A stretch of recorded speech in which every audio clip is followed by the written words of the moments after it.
the world is actually in a worse place than it was. And that question brings us to what had been the initial start of the fellowship, and then this book and this session. Was it all a waste? Is all that we have been doing not working? And if yes, then why? And if not, what parts of it can we keep and pass to posterity?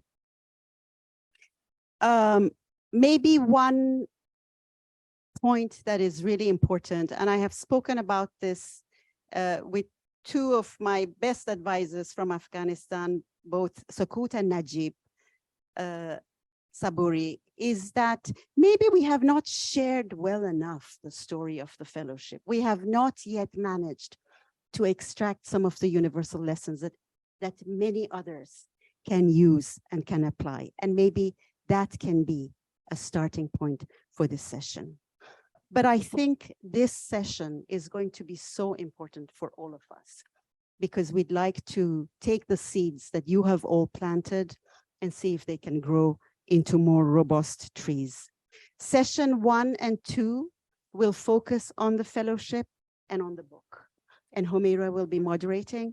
Session 3 and 4 will focus on where the lessons of the fellowship have already been applied, notably by UNITAR, and the other half of the AFLP, which was the Botanical Garden Network. And where would projects like that go after here? Without further ado, I just want to say it's so unreal. I do have to pinch myself from time to time, but here you all are. Thank you, not just for today, but for all these 20 years of solidarity, friendship, lesson learning, failures and successes. Thank you, Humaira Jan, the floor is yours. Thank you, Nassrine. Assalamu alaikum, everyone, and Eid Mubarak to those who are celebrating. Really peace to everybody in the AF community, our partners and friends. I'm going to read from my notes because I'm not good as Nassrine is on this. But anyway, when I think of the fellowship, the Epic of Gilgamesh comes to mind. It is about a hero's quest to figure out how he should live, knowing that he will die.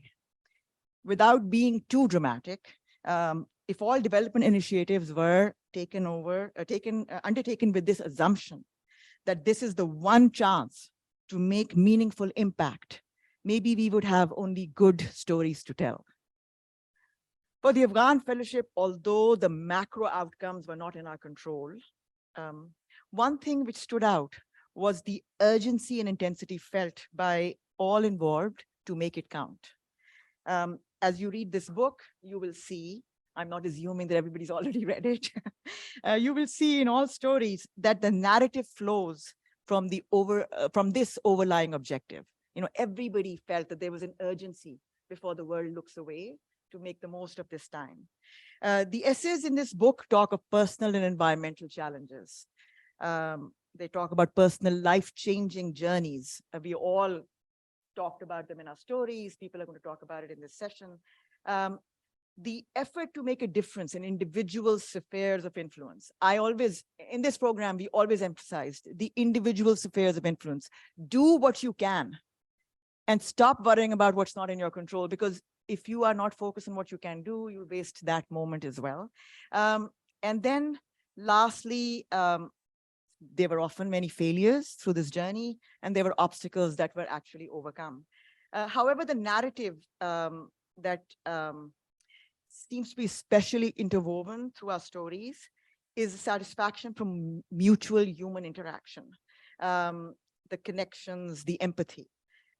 It's somehow we in this group found the ability to really see each other.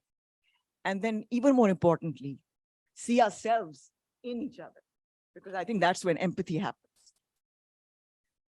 No initiatives, no mere capacity building programs such as ours can prevent tragedy or misfortune.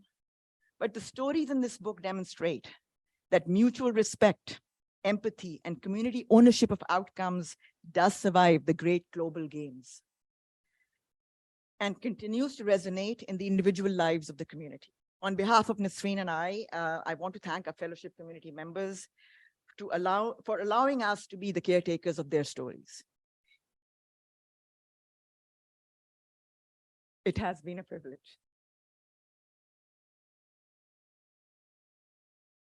Thank you, Humaira Jan, the storyteller of the fellowship.